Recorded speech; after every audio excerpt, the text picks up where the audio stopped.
Hola amigos de YouTube, ¿qué tal? Mi nombre es Jenko Morningstar y hoy vamos a hablar acerca de, eh, bueno, ¿qué les puedo contar? Bueno, un poco de mi experiencia como artista y los orígenes de mi proyecto Silver Lining.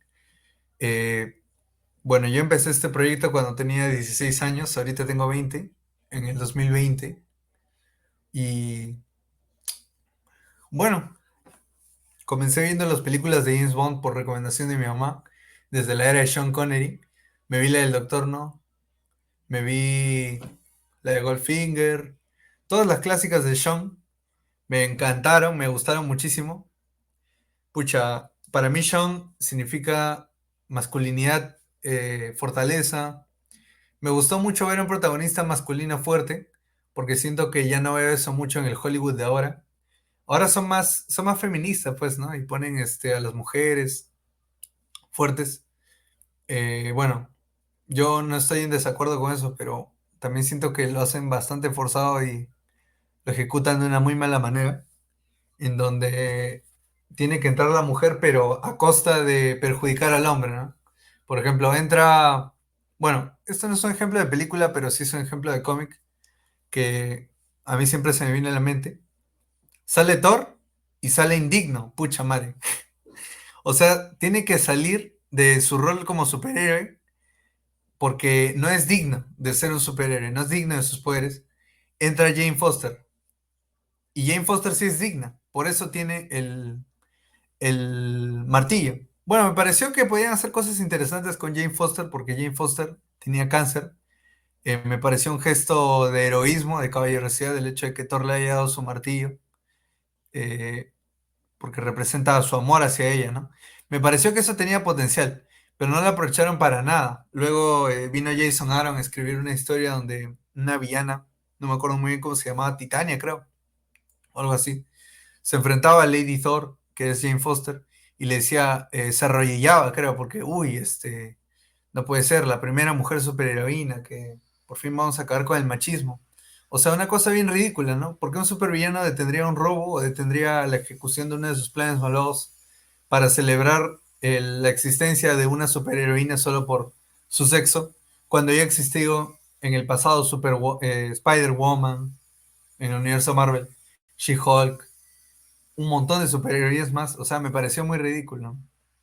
Pero volviendo al punto, eh, bueno, yo creo que esta masculinidad que tiene Sean Connery como James Bond me atrajo mucho porque vi a un hombre determinado, a un hombre capaz de ser muy perceptivo, cualidades admirables que yo quiero implementar en mi vida, ¿no? Y me gustó mucho ver a un personaje así. Aún así, yo siempre he sentido a Sean y a todos los James Bonds y quizás un poco distantes. Eso es lo que no me gustaba mucho porque son muy, para empezar, son bastante buenos en todo. Sí tienen momentos donde fracasan, donde fallan, digamos cuando pierden amigos, cuando pierden intereses amorosos, pero en su mayoría es eso, son pérdidas externas. No los ves tener, bueno, sí tienen defectos de carácter, ¿no? Porque son muy fríos, todos los James Bond, nunca se pueden enamorar. Pero no sé, o sea, pensándolo bien, esos no son como, hasta podrías considerarlos virtudes, ¿no? Porque para un hombre ser enamoradizo y bueno, poder entregarle el corazón a una mujer a veces hasta lo pone en una situación de vulnerabilidad, ¿no? Dependiendo de la mujer. Pero Sean nunca muestra ese lado, ningún lado vulnerable, ni, digamos, lejano a lo que es el personaje invencible de James Bond. Y bueno, como hombre eso me hace admirarlo, pero también lo siento un poco distante, lo siento como si no pudiera ser real, no es una persona real. Cuando tú ves una persona real por mucho tiempo, siempre tiendes a ver más dimensiones de esa persona. Y en el caso de Sean, bueno, creo que solo ves una, que es el héroe invencible, el macho alfa, digamos, James Bond, ¿no? Después entró George Lazenby, no vi su película, Esto fue más o menos por 2019. A mí me gustó mucho estas películas de James Bond. Me gustaba, me encantaba, digamos, los planes de los malos, la estética. Pero para esto, antes ya yo tenía experiencia con los espías, porque había jugado un juego, un jueguito de internet llamado Club Penguin, y Club Penguin era mi infancia. Yo, a mí me encantaba este juego, incluso llegué a hacer eh, fanfics, que son historias creadas por mí acerca de estos pingüinitos, pero yo creaba mis personajes. Entonces le ponía un villano, por ejemplo, un villano llamado R-59, que yo había creado, y era como un pingüino, cyborg, robot malvado, y lo enfrentaba con otro, con el gran héroe de la comunidad, digamos, que era el personaje de mi amigo Danny Mora, y su personaje se llamaba Task, era el espía. Entonces, inicié, digamos, por 2013, como a los, ¿qué será? 8, 8 9 años escribiendo para esta comunidad de fanfics de Club Penguin, que se llama Club Penguin Superfanon. Y me encantó, la verdad, me encantó. Creé bastantes historias, me encantaba la comunidad. Tenían una sección también para los usuarios llamados los agentes de estrella. Y creo que yo llegué a ser uno. Pero sí era uno de los más activos de la comunidad, hice buenos amigos ahí. Creo que todos teníamos como 13 o 12 años, pero Wikia tenía una política. Wikia es la página donde publicábamos nuestros fanfics. Wikia tenía una política medio sonsa, que era que niños menores de 13 años no podían entrar. Entonces, creo que todos fingíamos tener más de 13 años. Les decía a mis amigos que ya estaba en secundaria, que ya sabía hacer ecuaciones. Pero había un amigo que era mayor que yo, que se llamaba Fan MX, algo así. Y al principio ya este amigo le hacía bullying, o no, no sé qué pasó, que no me caía bien este tipo y como que lo molestaba. Aunque creo que eso era un poco sin razón, la verdad. Pero este tipo sí era mayor que yo, solo que no sé por qué actuaba como que más niñito que yo. Y entonces él me decía, me preguntaba, me acorralaba un poco con sus preguntas porque me decía, ah, ya, a ver si sabes ecuaciones, haz esto o haz esto. Y yo no sabía cómo responderle. Entonces, ahí ya un poco se caía la fachada de que era un chico de 16 años y solo tenía como 10 años, ¿no? También metí a mi hermano, no sé por qué, le creé como una especie de cuenta a mi hermano y suplanté a mi hermano para aparentar que él también escribía fanfics o algo así. Y bueno, eh, ese fue mi tiempo en Club Penguin Wiki. Después me retiré de esa página de fanfics de Club Penguin y comencé a hacer fanfics de Marvel y de DC Comics en las wikis DC Fanon y Marvel Fanon. Acá eran comunidades igualitas a la de Club Penguin, solo que dedicadas a hacer historias de Marvel y historias de DC. Sí eran mayores los chicos ahí. Aunque, pero igual eran de mi generación. Así que igual eran chiquillos. Em, bueno, comencé a escribir mis historias acá en esta página y hice muchos amigos ahí, gané experiencia escribiendo también. Leí muchos libros acerca de escritura, leí bastante material, consumí bastante material de escritura, tutoriales, tu- eh, una variedad de libros, artículos acerca de escritura. Sinceramente, analicé películas, también vi películas nuevas, películas algo desconocidas para mí.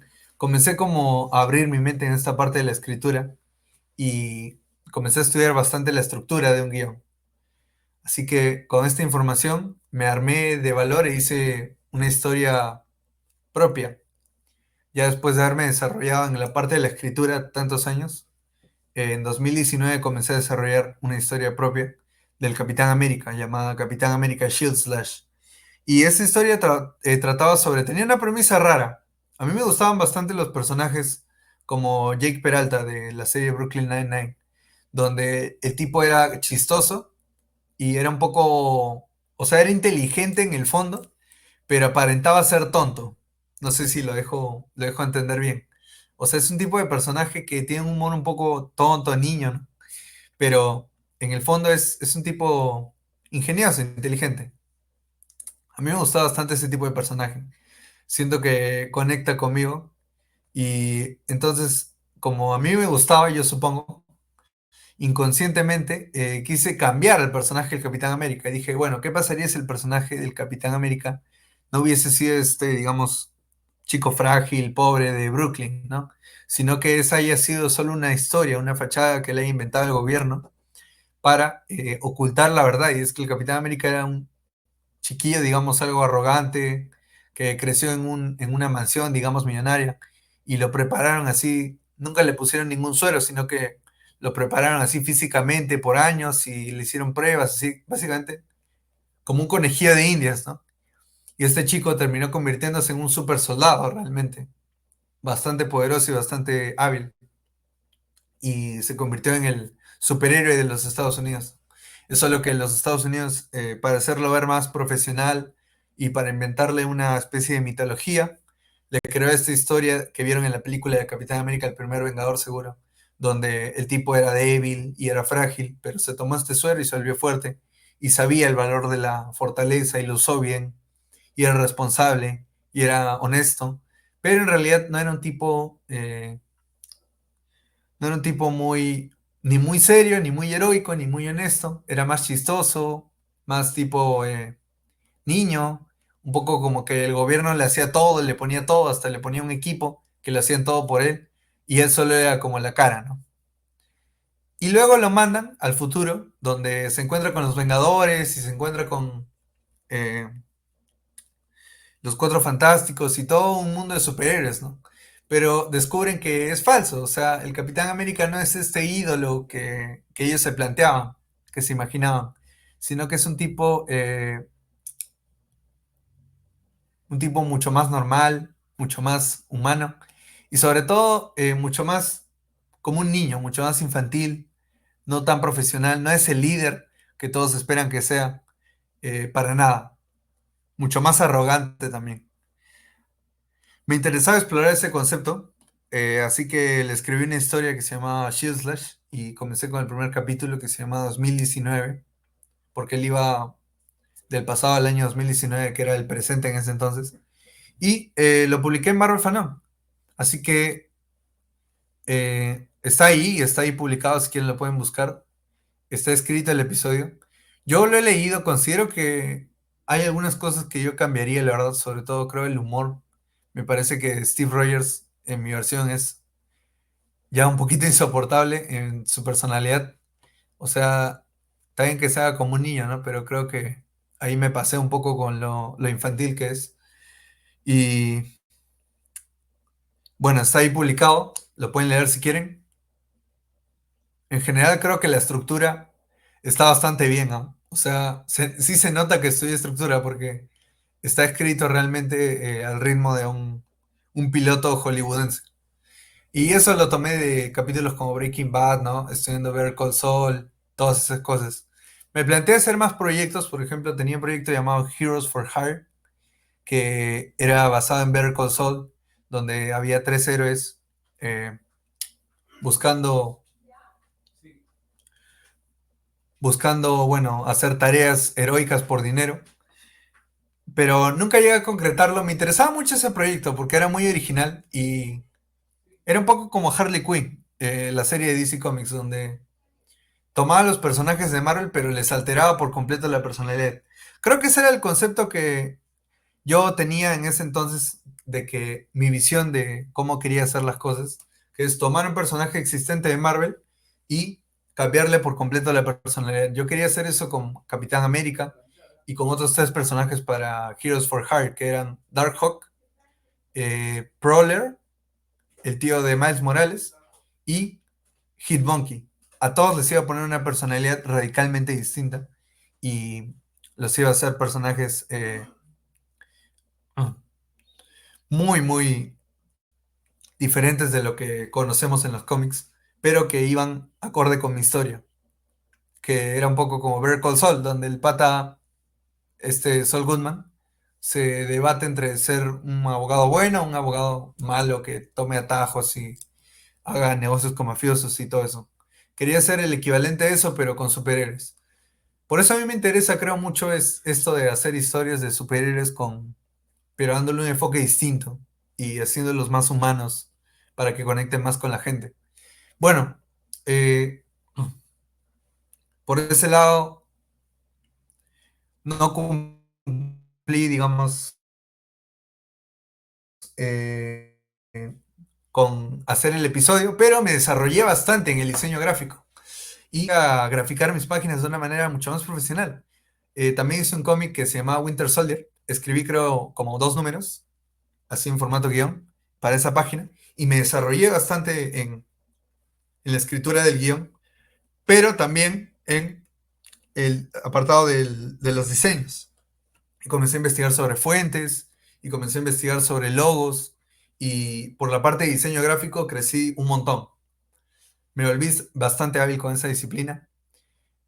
Así que después tuve una transición medio rara hacia Instagram donde comencé a hacer imágenes motivacionales porque me gustaba bastante las imágenes motivacionales y motivar a la gente, inspirarla. Así que comencé a hacer eso, publicar, publicar, publicar. Pero después de un rato haciendo eso, me puse a pensar que lo que yo realmente quería hacer era un cómic. Y era un cómic nuevamente del Capitán América. Pero esta vez quería hacerlo muy, muy apegado a lo que los cómics originales eran. Y básicamente como una modernización del Capitán América, pero para, para los estándares artísticos del día de hoy, ¿no? Tanto en escritura como en dibujo. Y me planteé esa meta, así que comencé a desarrollar la idea y a crecerla. Y yo dije, bueno, quiero hacer este cómic, quiero publicarlo online, y tiene que ser tan bueno que Marvel me va a contratar y me va a comprar este cómic. Pero bueno, como que fueron cambiando las cosas y yo dije, bueno, quiero hacer este proyecto bien, bien, ¿no? Quiero que sea el mejor proyecto de mi vida. Así que primero voy a hacer un proyecto de prueba. Y para mi proyecto de prueba, como estaba viendo las películas de James Bond, eh, me dije, y como había hecho historias de espías en Club Penguin Fanon, me dije, bueno, ¿sabes qué? Quiero regresar a los espías, porque ese género me encantaba, me gustaba mucho y quiero regresar a escribir esa clase de cosas. Así que comencé a escribir Silver Lining y comencé a moldear esta idea de los espías. Quería combinar espías con shonen, que shonen es como, bueno, digamos Naruto o Dragon Ball o My Hero Academia, Boku no Hero, que fue en lo que me inspiró el primer anime que vi para hacer un shonen. Así que esa era la idea detrás de Silver Lining, un shonen de espías.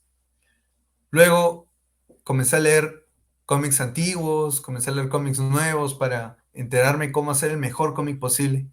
Y comencé a meterle cosas más clásicas, como de cómics de los 80 o así, para traer cosas también que ya se han perdido un poco en los cómics americanos actuales. Y bueno, así fui moldeando la historia, moldeando el dibujo también. Y de tanto dibujar, pucha, me pasé 5 meses dibujando un solo panel. El primer panel de todos. Eran 4 tipos. O, sí, 4 tipos. Un espía, 3 terroristas. Los dibujé, cada día los dibujaba y los dibujaba y los redibujaba y los remoldeaba. Y nunca me rendía. Yo creo que esa es una de las cualidades que uno necesita para hacer un cómic, nunca rendirse. Eh, bueno, yo estaba haciendo esto por 4 años y no es que en los 4 años me haya sentido, uy, vamos a hacer esto, vamos a hacer esto, esto nos va a salir, ¿no?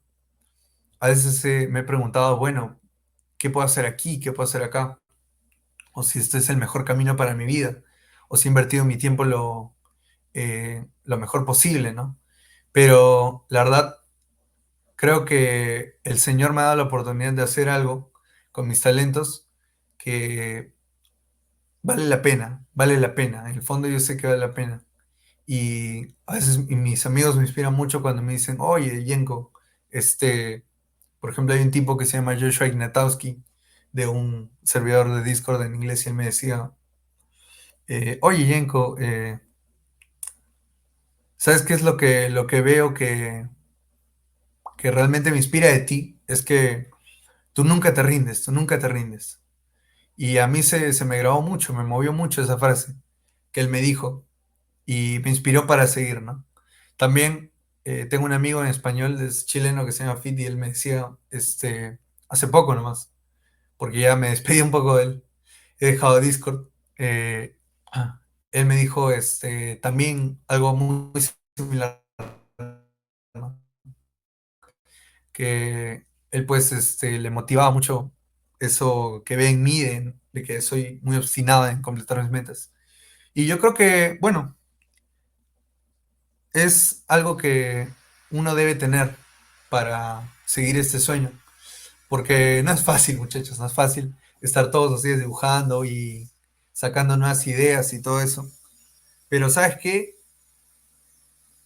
Vale la pena por lo que estoy trabajando. Hay que tener fe en Dios y en que lo que Dios nos prepara es bueno.